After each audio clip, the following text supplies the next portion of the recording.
Здравствуйте! В эфире обзор чрезвычайных происшествий, в студии Юрий Осипов.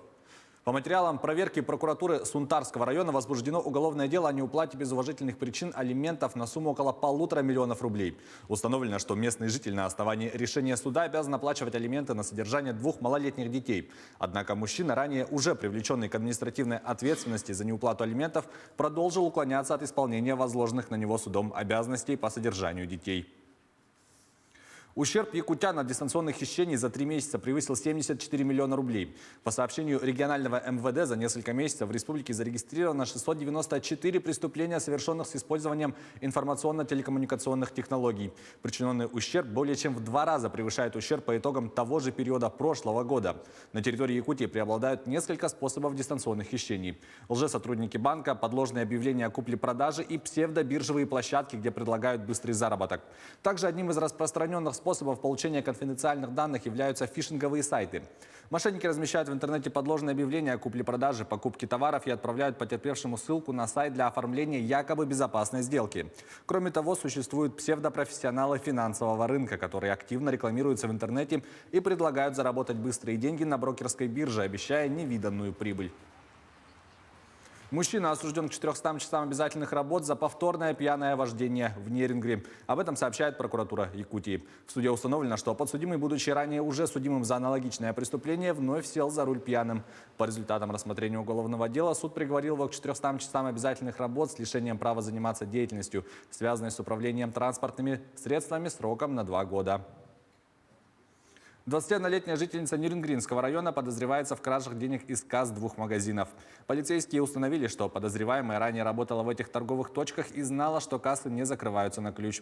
За одно утро она совершила 2 кражи по одной и той же схеме. Выбрав удобное время перед началом работы торговых центров, зная, что в помещении находился только технический персонал, злоумышленница незаметно проникала внутрь, похищала из кассы наличные и скрывалась. В ее отношении возбуждено уголовное дело. Власти Чили оштрафовали на крупную сумму 2 ветеринаров, сделавших десяткам людей прививки от коронавируса препаратом, предназначенным для собак. Подробности в следующем материале рассказывает Артем Сторонов. 2 чилийских ветеринаров получили крупные штрафы за то, что привили десятки людей от коронавируса препаратом 8 в 1, предназначенным для собак.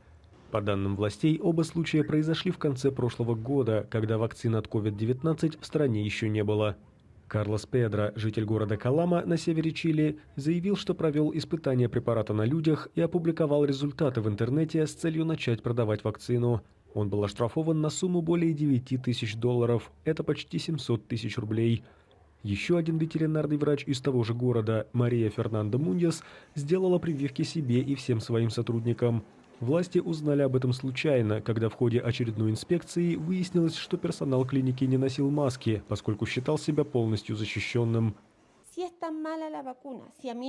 Если вакцина действительно так плоха, а я чувствую себя отлично, почему же власти не придут и не проверят мою кровь на антитела? Почему никто не заболел? Я сказала им, что готова быть подопытным кроликом, чтобы проверить, работает ли вакцина. Но они не хотят этого, потому что если она работает, то у нас не было бы всех этих смертей в прошлом году.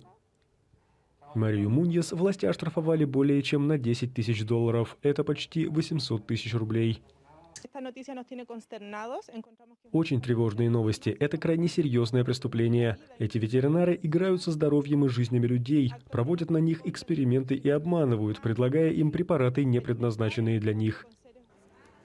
Темпы вакцинации населения Чили одни из самых быстрых в мире. В стране, где проживает около 19 миллионов человек, сделано уже свыше 13 миллионов прививок. На складах остается еще 2 миллиона доз. Это был обзор чрезвычайных происшествий. Берегите себя и до встречи в эфире.